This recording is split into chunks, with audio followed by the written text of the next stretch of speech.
every single hormonal system in our body is dependent on adequate glucose to be available in order to help produce the hormones and ensure the body's functioning. Okay, so we're talking about serotonin, dopamine, melatonin. So serotonin converts to melatonin so that you can sleep properly. What does this all start with? It all starts with carbohydrate, okay? We're talking about the sex hormones next. Testosterone, estrogen, progesterone, they are all dependent on adequate glucose to be available. You have a lot of people injecting testosterone now, and a lot of that is because they're male and they're eating a keto diet for weight loss, right? PCOS, you're dealing with elevated testosterone in a female, and that is due to elevated cortisol telling your body to become infertile because you are constantly in a fight or flight situation. That comes down to insufficient carbohydrate intake and eating too much fat, okay? Which leads to insulin resistance, and PCOS and insulin resistance are like this, okay? PCOS is just a byproduct of you not fueling your body correctly. The immune system is heavily dependent on glucose intake.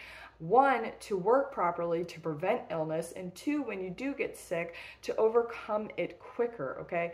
Cortisol levels actually go up naturally when you are sick in order to help shunt glucose from your blood into your cells quicker so that you can recover faster, okay?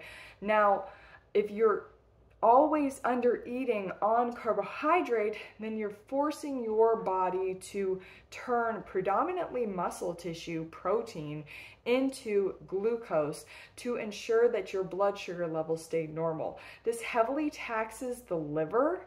So if you have liver issues, you might want to look at your diet over the last 10, 20, 30, 40 years and ask yourself, have I been eating sufficient glucose? Have I been eating sufficient carbohydrates? Or have I subscribed to the notion that carbs are bad? Because that's what the majority of people have been brainwashed to think over the last, 20, 30, 40 years. Anyways, insulin sensitivity is what you want in order to be naturally lean. That comes from consuming sufficient carbohydrates and keeping your diet low in fat. You can look into the work of H.P. Hemsworth. He's the one who coined the term insulin resistance, insulin sensitivity, and discovered the glucose tolerance test back in the early 1900s, okay? What causes insulin resistance?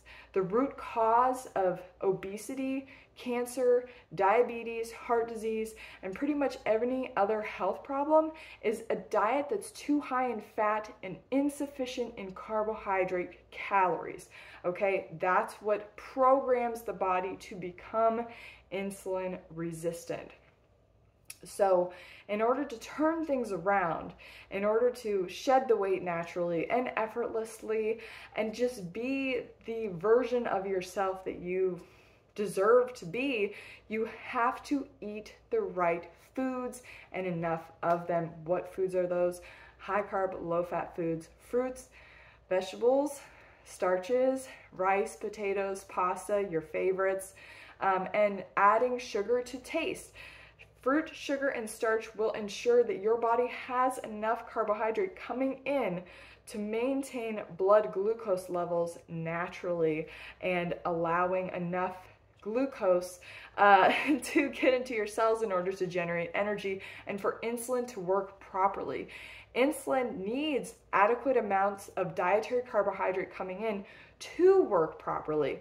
It is like a muscle, okay? It wants sugar to come in so it can do its job. When there's not enough sugar, insulin gets lazy, and then when the food starts coming in again, it decides that it's not going to work properly, okay? And then when there's too much fat in the diet, insulin physically can't do its job. It can't get into the cell in order to help that glucose get into the cells because it gets all bogged down with the fat that's in the blood and the fat that's coating around the cells and in the cells themselves, okay? So you can look into the work of Dr. Neal Barnard in order to learn more information about that, and also get a copy of my coaching program. It's currently on sale. It's been on sale all summer long.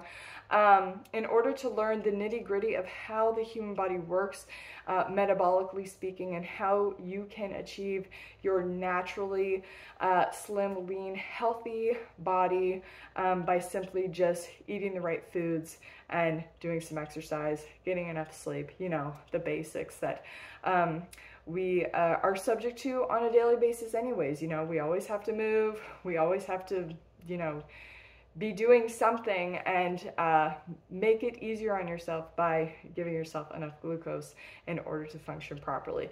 Get rid of that caffeine, get rid of the high-fat diet, get rid of the Ozempic, get rid of the calorie restriction, okay? This is food freedom here, and, you know, the results that you desire are on that path of food freedom, okay? High carb, low fat though.